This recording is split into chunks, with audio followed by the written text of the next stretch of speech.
My name is Ashley, and this is Let's Talk Dispatch. I do. If you're gonna do it really well. And I believe the world needs more dispatchers. Around in the mud, blood, and plus beer. years that I'm not working 4th of July.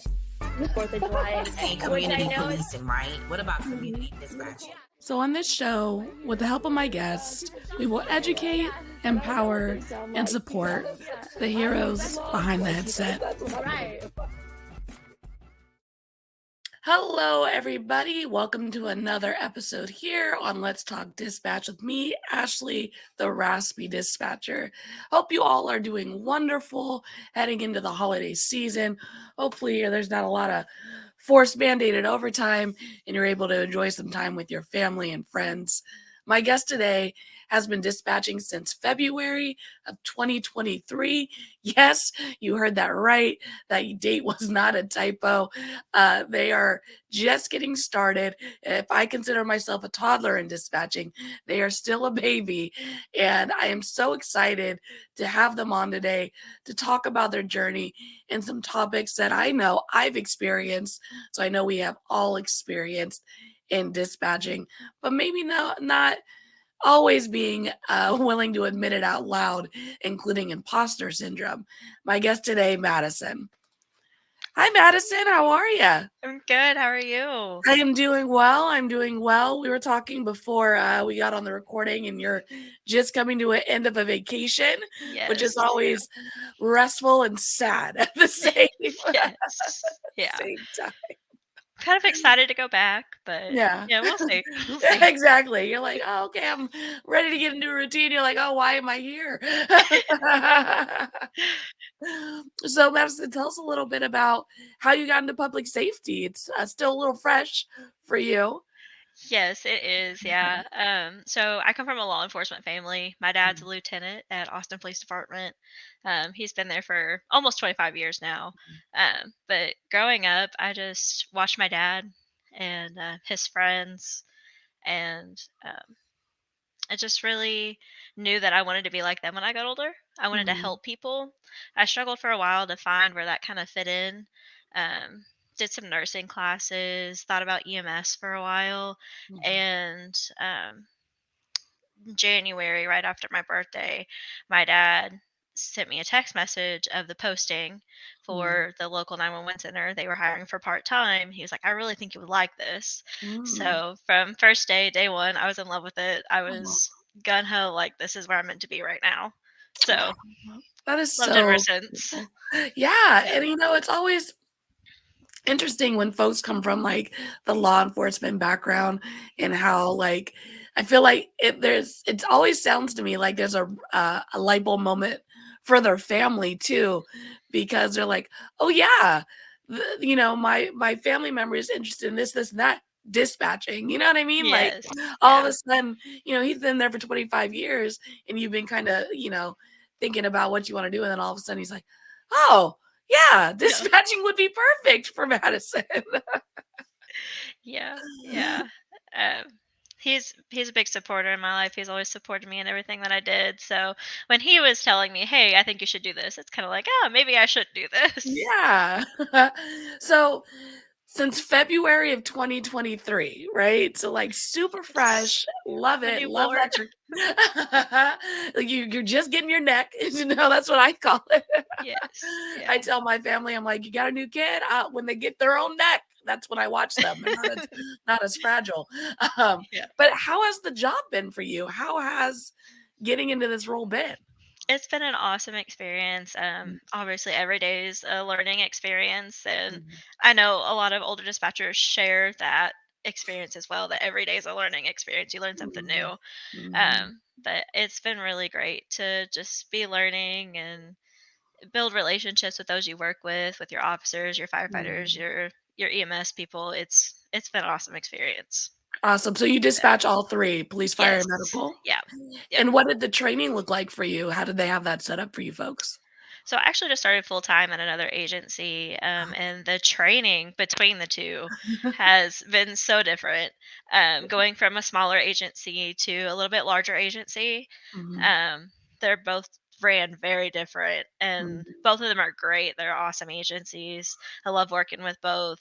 Um, at first, though, with my part-time job at Scott County, um, you sit with people and you kind of learn. You sit with the CTO and you listen to their calls and go through that with them, and then it's like one day they're like, "Okay, here you go. Like I'm gonna be here with you, but You're like, "Are you here you sure? go." Are Are you you sure? Like, you should sure? I answer that? Do I work here?" Yeah. You sure I'm not just sitting listening? Like here I work. Yeah. That's awesome. It's been really great. And so you said you worked part-time, Yes. for one agency and you're going to a big one. And I lateraled from a larger agency to essentially a smaller Mhm. agency. And you mentioned how they do the job so differently or the training's handled so differently. And it's always mind-blowing to me and people who haven't lateraled between agencies or haven't moved between agencies might not realize just how significant that moment is because you're like, Yes. "I swear I know how to do this job, at least a little Yes. bit." At Like, least I a little get bit. Like, I know what I'm doing, right? and then you go into this new training program and you're just like, "What is happening?" Yes. And the 911, this is actually I mean, what's your I mean, like, there's that Yes. moment where you just feel like you're not getting it anymore, you know? I feel like it's a lot different for me as well is because my part-time job is my hometown. So Mhm. I've grown up there, been there my entire life. I know every nook and cranny of that county. Like, you want to talk about Quick Creek Road or something like that? Absolutely. Like, Yeah. but you go to a larger agency and there's some of them is like, how do you spell that? Oh Like, my what gosh. road are you on? Where are you? Yes. Um, so geography is definitely so different, and it's been a little bit of a learning curve for me. I was like, "Oh, I'll be fine." We have maps, you can type Mhm. in the address, but even at that, it's your cross streets and everything. It's you Mhm. really have to take the time to look at it. And it is so true. I remember one of my early calls at my new agency, we have a street in the city that's pronounced Ptarmigan, and I kept spelling it with a T Tom. No, it's a peepaw. And I was I like, "What? believe it. Why is that? Why is that even there?" Yep. And you don't really know until you deal with it, and Yes. you're dealing Yeah. with it in the worst moment. It's not like a simple call. It's like, It's not a "Why simple isn't this call. going?" It's a reckless driver. It's, like something's it's a 1050, like Yeah. it's something bad. But Do you remember yes. any of your first calls or early calls for service? I don't remember my first call. I wish I did, because people ask all the time. They're like, "Oh, have you got any crazy calls? Have you got any, like, bad calls?" And I'm like, "I don't remember what I ate for breakfast." Like, step it back here. Um, I do remember one, it was a juvenile problem, and she Mhm, asked for my name or my badge number, mhm, which we can give out our names if we feel comfortable with it, but they mostly mhm. prefer us to give out badge numbers if somebody asks. So I Yeah. gave it to her, and at the time I was D18, and Mm. every time she would call back, she would ask for me, and I was like, I'm never giving anybody my badge number again. It is so true, and they'll be like, "What's your first name?" And I'll give my first name. I'm all Ashley. "What's your last name?" "My badge number is" Yeah, I'm not giving you my last name. You're Hold up Don't now. Facebook me. Now I heard the full government. I mean, it's public record, but let's make you work for it a little bit. Just a little bit, yeah. Make you call my director. Like, I you're not think gonna that's go what I want for my Facebook me. supervisor, right? So, Yeah. imposter syndrome, such a real Yes. thing. What was your experience with that, and how did you overcome this feeling? Still overcoming this feeling, maybe. What was that process like for you? So I look on back on it now, and I feel like I felt mostly like it, like I had imposter syndrome, that kind of thing, because I was part time with another full time job Hmm. working in social work. So I get my bearings here together. I feel like I was always looking at it like, oh, I'm just here part time. Like I just fill Mm, in. Like what I'm doing is not important, or the calls that I'm taking don't matter for me in the long run, mm, or they shouldn't affect me in the long because I'm only here part time. Like mm. what use am I here other than when somebody calls in? And I feel like a lot of that also came with trophying traumas, Mm. as some people do that. I watched a whole TikTok thing on it. He was a motivational speaker for law enforcement officers, and it pops Mm. up on my TikTok all the time now that I first talked about it to one of my friends.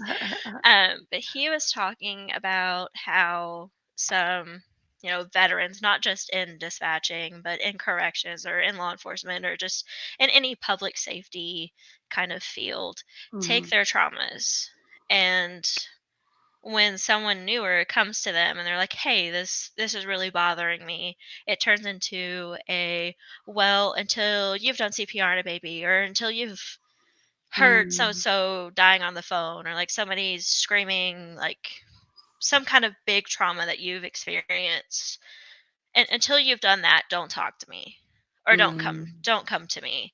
Mhm. And I feel like I actually had this happen on Halloween. Oh, no. My girl Amelia, if you're watching, you know what I'm talking about. My partner Amelia. Um, but it's if when we trophy our traumas, we kind of push others away from us, especially newer Mm. dispatchers or newer anyone to any sort of public safety field. And those are the people we need to be supporting Mm. because of turnover rates and Mm. suicide rates, and it's just Mhm. mental health in general is so important in all aspects of public safety, and Mhm. especially the departments that kind of get looked over. Mhm. Talking about Mhm. dispatch here. I could also talk about corrections, but this is not let's talk about corrections. That'd be too long. They would be too Yeah. long, you know? Yeah, it's fine. We could go a whole 2 hours. We can talk about it. But I feel like my imposter syndrome kind of came from that because Mm. here I am 6 months into the job, and yeah, I've had those tough calls. I've had calls that have stayed with me. I've had the nightmares. I've had the, hey, can I sit down and talk to you, with my directors and, people that are close to me that I look up to. Um, but I feel just sometimes there are people on the outside, especially, maybe some more seasoned dispatchers or just people in general that kind of push younger babies like me Mhm. away in that sense. Mhm. Um, it was not really until recently that I kind of sat back and realized that, like, I know what I'm doing for the most part. Of course, I'm learning. Everybody's learning, Yeah. and of course, I can be better. But it's not till really recently that I sat back and I was kind of like, "Hey, I'm a first responder. Like, I That's can do right. this." Yeah. Yeah. And that kinda came, oh, I'm so sorry, I cut you No, off. no, no, no, you're fine. You're Okay. fine. I was like, that kinda came after a conversation. So my boyfriend works for the DOC. Mhm. We had went to a baseball game sponsored by the DOC and went over and hung out with some friends afterwards. Mhm. And, a wonderful woman who used to be the DOC, now she's a deputy warden, love her to death. Uh, she, her and I were talking, and, um, she had kinda broke off of the conversation with my boyfriend Drew, and then she kinda circled back around at me, and I don't remember what they were talking about, but she looked at me and she was like, "I'm sure you can relate." And that to me You were is, like, I was like, "Oh, wait, like, me? Like, you're talking to me about what I do?" Like, and it was something they had responded to at work, but she was like, "I'm sure you can relate how that feels." And Mhm. I'm like, "I do." And you Mhm. just acknowledged it. Like, Yeah. that's so weird. Yeah. It was weird. But then that's kind of from then on, I sat back and I was kind of like, I can relate to this. I do Mhm. know what, like, this feels like. Like, I'm not just putting on some show telling everybody, "Oh, I'm a 911 dispatcher." Yeah. I am a 911 dispatcher. Heck Like, yeah. but Totally. And being recognized by, someone who's in the field, but, at a different branch or a yeah, different, uh, ve venue, I know what you mean. um, they them understanding means that they're spreading the message as well, that Yes. dispatchers are first responders, you know what I mean? So when Yes. they're Yeah. not in the room with you, they're having those conversations with people as well, which is super helpful to our cause and um, Absolutely. our department, Mhm. as someone in those high rankings and in other departments as well, acknowledge our existence and our importance in the public safety field. Um, But I do want to go back to you brought up so many good things. I have little notes here. Um, is the idea that we say it all the time in dispatch, right? Like the older folks who've been doing this, like eating our young, Yes. like, and we really need to get away from that mentality, um, as well as looking at dispatch in a sense of we want people in the door 40 plus hours a week for 90 years. Like Yeah. we love those people. We Mhm. need those people as well, and those folks are great in our department. Mhm. But we're also we need the per diems. We need the part-timers. We need the Yes. folks who are gonna do 5 years and then use this experience to go do Mhm. the thing that they love. Like, we need all of those pieces pouring Yes. into our department.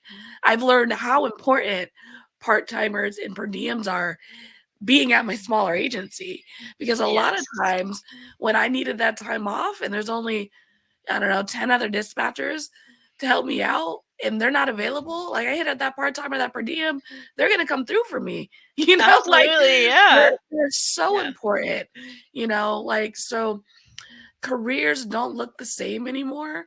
And I think No. historically, public safety, we're a little etched in that older way of thinking, this loyalty, like stay here forever Yeah. and it doesn't need to be all that. We need part-timers, we need per diems, we need folks who've been Yes. 5 years in and then go out. We need folks who are here for their entire career. All of those things pour into our department.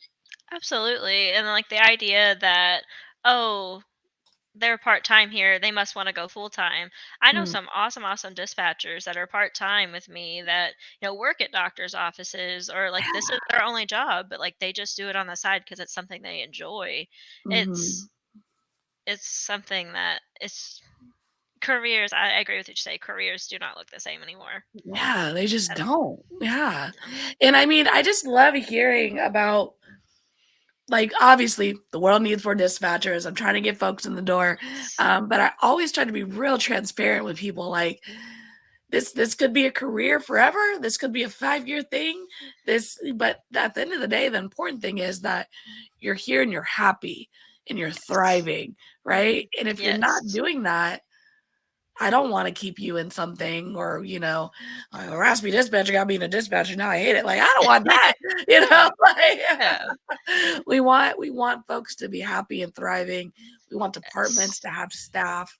Um, Absolutely. and we're gonna, with our unique family and a little duct tape, we're gonna put it all together and get people some Maybe time a lot off. of duct tape, I mean, but oh, duct just a little duct bit. tape and caffeine. Maybe that's a new sticker we need. That's how we run our I'd call buy one. center. Duct tape and caffeine. Um, Another thing you brought up, when we're talking about, trauma Olympics, trauma training, and is the idea that they've only been doing this for this long, so they can't have trauma. You Mhm. know, it's just not true. I It's mean, not. it is not It's true. not. My first phone call could be the call that changes my life. Yes. Like, Yeah. I remember when I went through training, they tricked us. And I've told this story on here before, but basically they brought us out to the floor to teach us the phone system. Ours was Vesta. They're like, oh, Mhm. this is where you go fire. This is where the call draw, blah, blah, blah, blah. They came out and they were going to do a walkthrough. And then you're like, all right, yeah, cool. They're like, okay, plug in. We're going to answer phones. I'm like, what? We're gonna do what? Like 911? And they're like, yeah, we're going to plug in for a little bit. And they just did it. So when you go into the on the floor training, we had like a hot week in Mhm. academy. And so you weren't like scared out your mind. You at least answered one call, you Yeah. know. But that call, I think mine was like a cold 211, like a cold robbery. But it could have Well, been it could have been. Yeah. something that was popping, like It could have been. every Absolutely. single call has the ability to just be this life-changing moment. So the idea that new kids Yeah. or, couldn't have taken a trauma call is just it's a wild thought. It's a It wild thought. is. Yeah. Absolutely.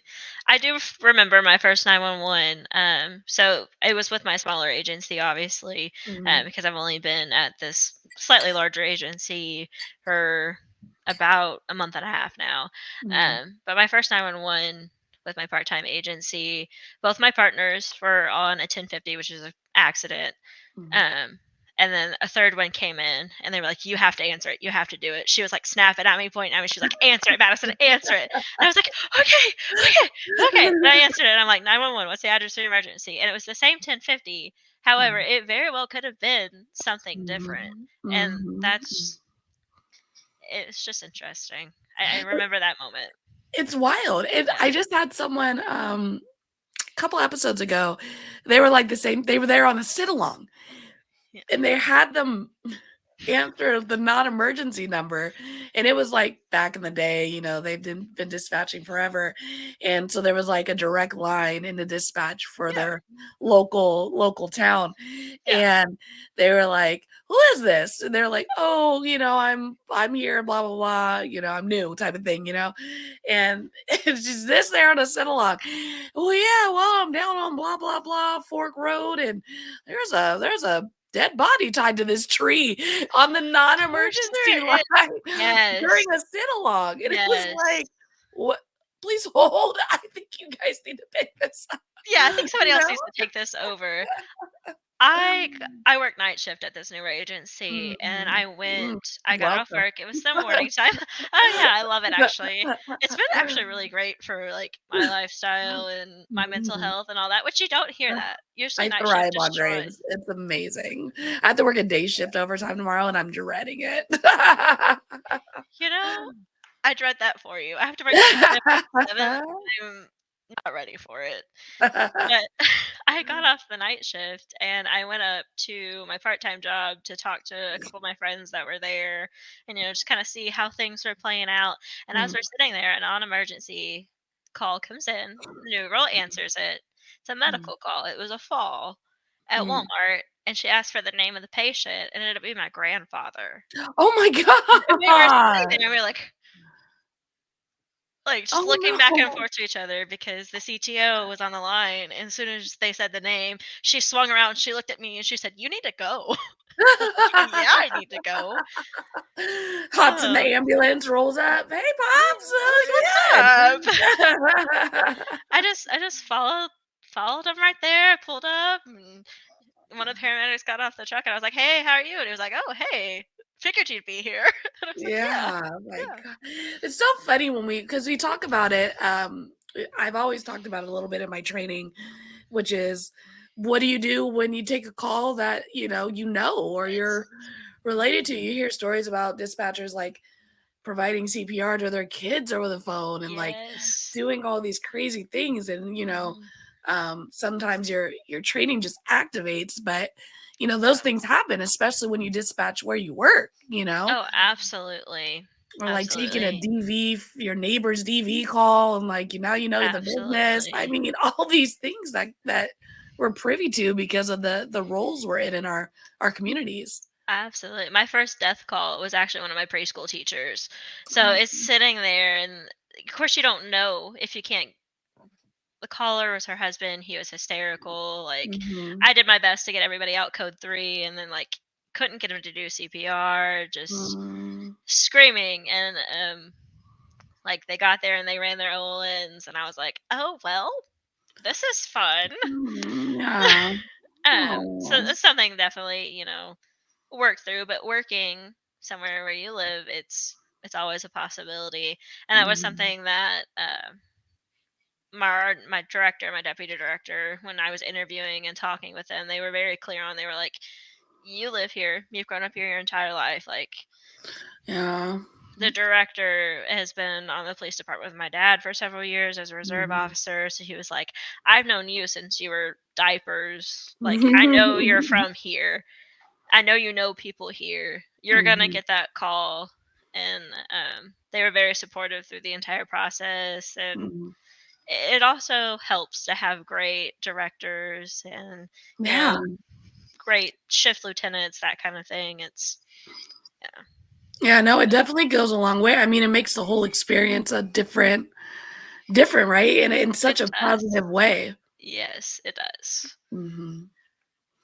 And so you went from working where you live, knowing the geography, knowing all that, Mhm. to going to a new, larger county. How did you manage? How are you managing learning the geography? What are your like Yeah. tips and tricks for folks who are struggling with learning a new place, a new way of doing the same job? Absolutely. So in the larger agency, we use Spillman, which I actually enjoy. I know some people don't like Spillman, but I like Spillman. Um, and when you put in an address and you have to validate it, it gives you two cross streets. Mm. And then you also have the Spillman map, and they use several other map systems as well. It's kind of crazy how many maps I have, but it's been nice. So most of that is, especially when it's a police call and you might have to stage EMS, that kind of thing. Mm, I like to go in and I like to scroll in and I like to look at all my cross streets. So it's like, if I need a unit to respond from the north, like I'm going to tell them to go this way, or if I need mm, EMS to stage a couple blocks away, I'm going to tell them to stage here. mm, And it's been really beneficial for me because you get those frequent calls, those frequent places. I'm not having to mm, ask for help quite as much because I'm looking at all of these different subdivisions. mm, And something during our orientation that the director had mentioned, and she was like, if you hear a street one night that you don't know, or one day that you don't know, and you're like, where's that? Go and drive to it. Put it in your mm, GPS and go. And I've done mm. that a couple times, so Yeah. it's been nice. Yeah. It's true. We did we did like a geography tour at my agency where we pile into one of our undercover detective vans, so that's fun. Oh, that is Um fun.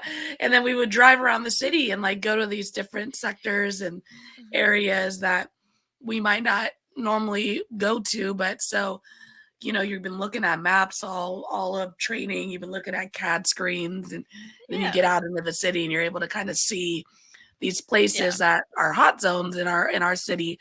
Mhm. And it really just helps something click, when people are Yes. calling, Yeah. they're like, oh yeah, the wiener schnitzel on the corner next to the Yeah, or the burnt big down library, I Goodwill don't know. down the street. Yeah. Yes, absolutely. Something that's really great about this new agency as well, I haven't done it yet, but you eventually will do like a ride along with a police officer for a That's so shift, and fun. then they show you kind of things and show you the popular areas. And Mhm. so we do something similar. We're just not in an undercover van. Yes, yeah, no. I love ride-alongs. I think they're such a beneficial part of training. If your department doesn't do them, consider Mhm. doing them. Um, you get to know your officers, which Absolutely. goes such a long way. I mean, at my larger agency, Yes. I really only knew my officers by their call sign and their ability to take paper calls and not give me a hard time about it. At my new agency, I know their life story, I know their kids' names, I know like all of these Yeah. things. So getting to ride along with them and just kind of see the city with them really does go a long way. And as far as creating that relationship between the patrol and dispatch, as well as Absolutely. me getting to see their struggles, right? Like if I send them to a call in sector 3, Mhm. um, they're like, well, yeah, you guys are mad that I'm not getting there fast enough, but look at all this traffic and like these things that Yeah. you're like, this don't look that far on the map. I don't know why you're not. Yes. But Yeah. just things like that, they're like, we have this like retirement community in our jurisdiction, but you have to go out of our jurisdiction to get into it. And it's just like these nuances that the map doesn't really show you, Yeah. that the officers can walk you through the things that they're dealing with. Absolutely. And Mm. I feel like I haven't quite grasped onto that struggle for my Mhm. larger agency kind of yet. I don't know why I got Australia in there for a second. Um, but especially with my part-time agency, with my dad being kind of involved for as long as he has, I know most of the officers, I know most of their families. Mm. May not know them on like such a personal level, but they're like, oh, you're Greg's daughter, like I know who Yeah. you are. um, Yeah. and I know him well enough to be like, "Oh, you're so and so Mhm, from, the sheriff's office." But mhm, and with that smaller agency, I feel like you see a lot more of officers coming in and out, asking if you need anything, or just coming in and out in general, mhm. which has been kind of nice. And then with a It's larger so agency, nice. So nice. it is, yeah. With the larger agencies, you do still see officers quite a bit, because that is their station, their home station as well.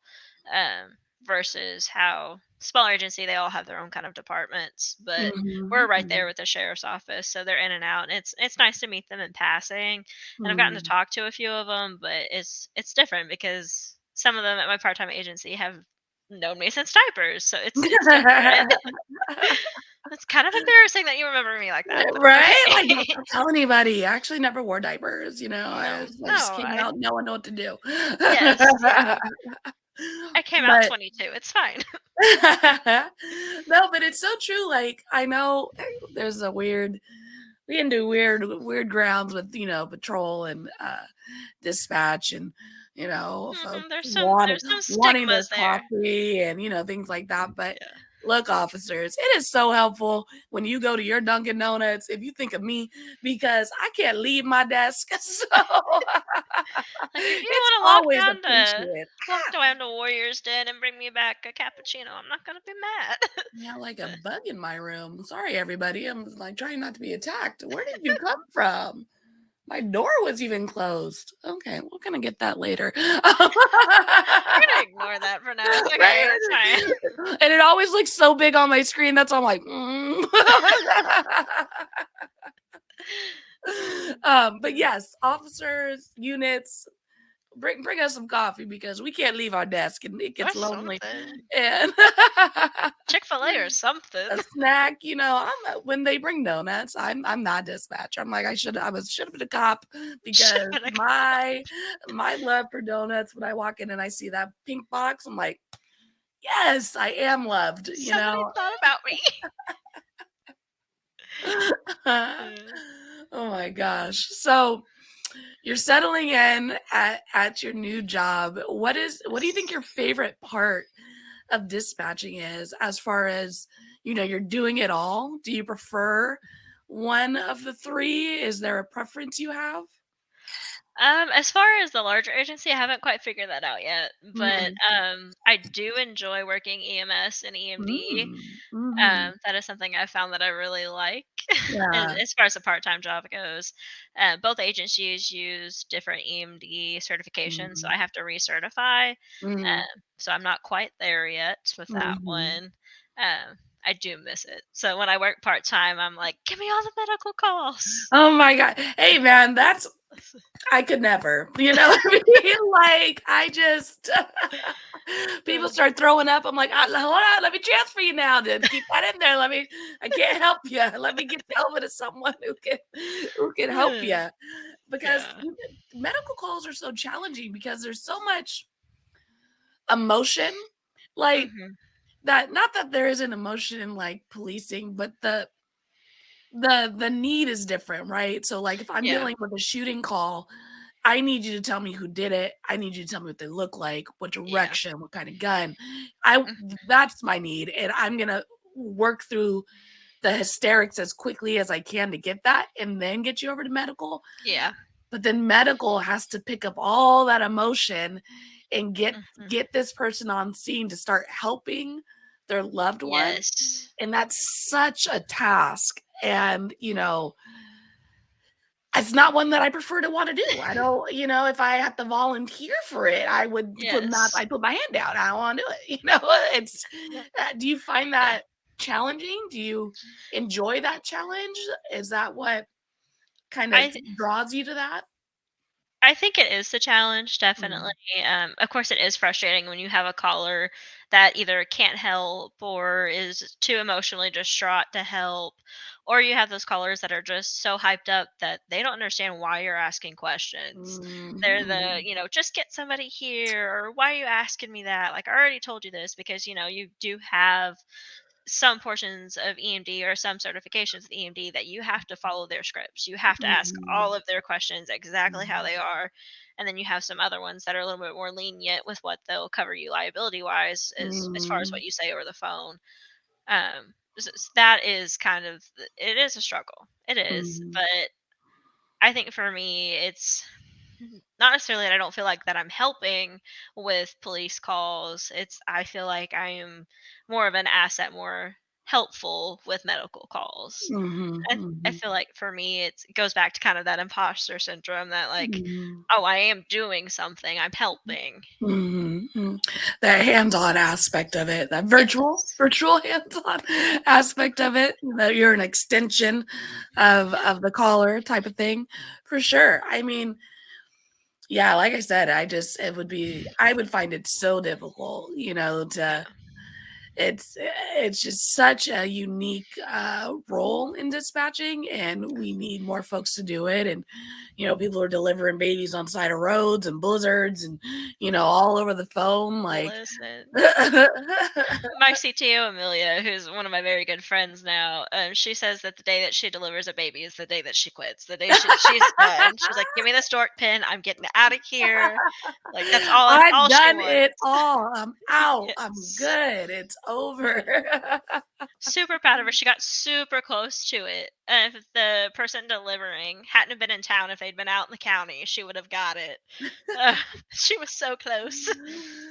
Madison's gonna be working like, "You want me to put this on hold? I think they're crowning. You wanna take Like, this you want to take it over?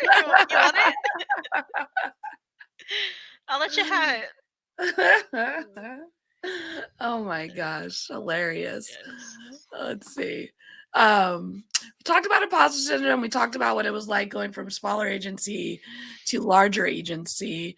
As far as longevity in dispatch, and you have this history of a family history of being in law enforcement, and I'm sure you've got some good nuggets from your dad and their friends. And what does a longevity in this career look like for you? When we talk about mental health, we talk about managing the trauma we're hearing.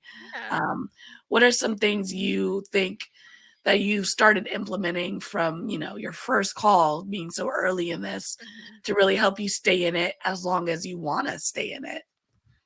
I feel like being able to speak to my dad about some of it, obviously confidentially. Hmm. And then when my boyfriend kind of came into my life, he with a DOC, they go through that kind of trauma as well. Um, it it's been about surrounding myself with people of, similar situations and then making those good connections. Longevity wise, like I feel like I'm gonna be a career dispatcher. Like I'm in the Awesome. chair now, I'll die in the chair, it's fine. um, I always like to say that I think I'm where I'm meant to be for right now because I Mm, thought that a couple years ago.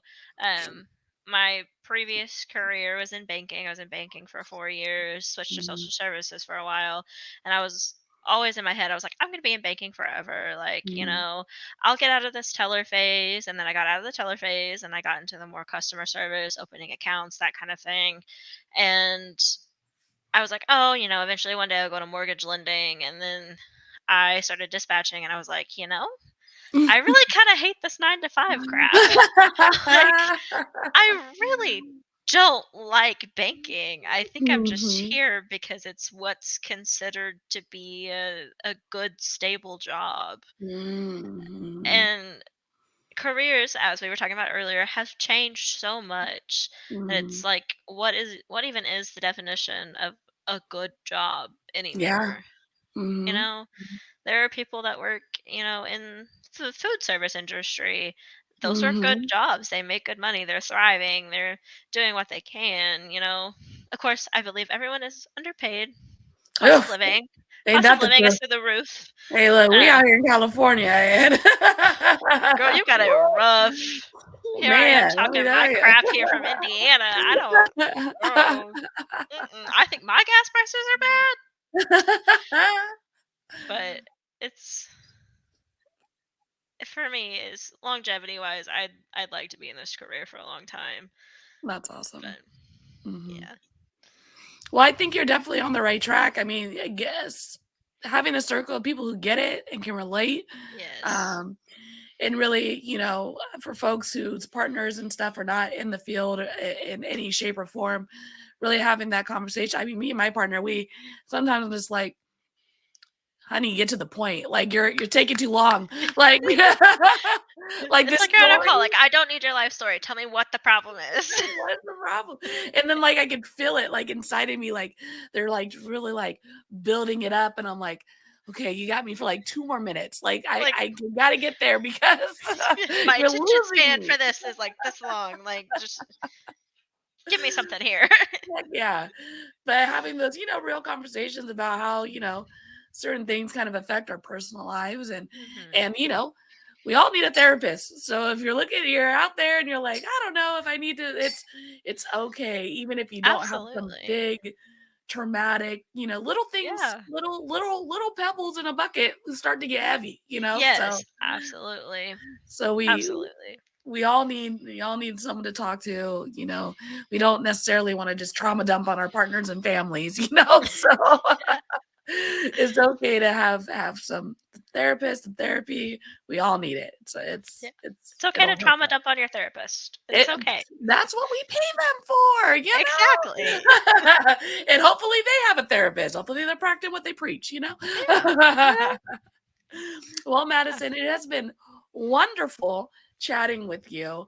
And I'm going to ask you the question that I ask everybody at the end of my show, which is, what advice would you give someone who's considering a career in dispatch? Do it. Absolutely do it. Even if you get in it and you're here for 6 months and you hate it, at least you can say you've done it. Awesome. Totally, totally, totally true. Give it a shot. Absolutely.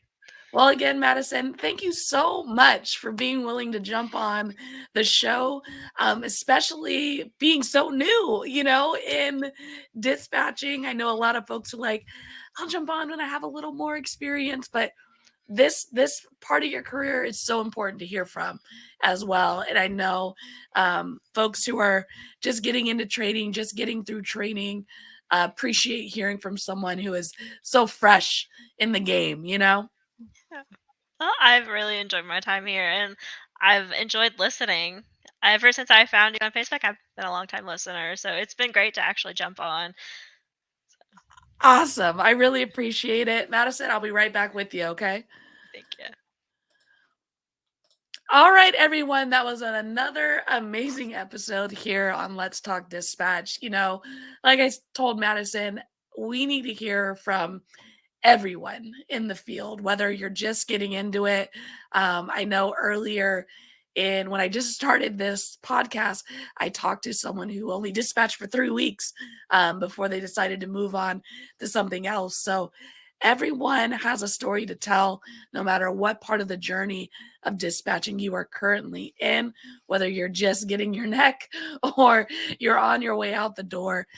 You have a story to share, and we want to hear about it here on Let's Talk Dispatch. Of course, you can head over to theraspydispatcher.com to be a guest, as well as submit a written story online if you're not really wanting to come in virtual person to have the conversation. You can always submit a story at theraspydispatcher.com that I'll end up sharing on some mini-sodes that we're working on here. Of course, like, subscribe, tell a friend. Until next time, everybody, stay raspy. Thanks for tuning in to another episode of Let's Talk Dispatch, a Raspy Dispatcher production. If you like the podcast, don't forget to hit that subscribe button, leave a 5-star review, and of course, tell a friend. If you want to be a guest, head to theraspydispatcher.com and check out our additional resources. Until next time, stay raspy, everybody.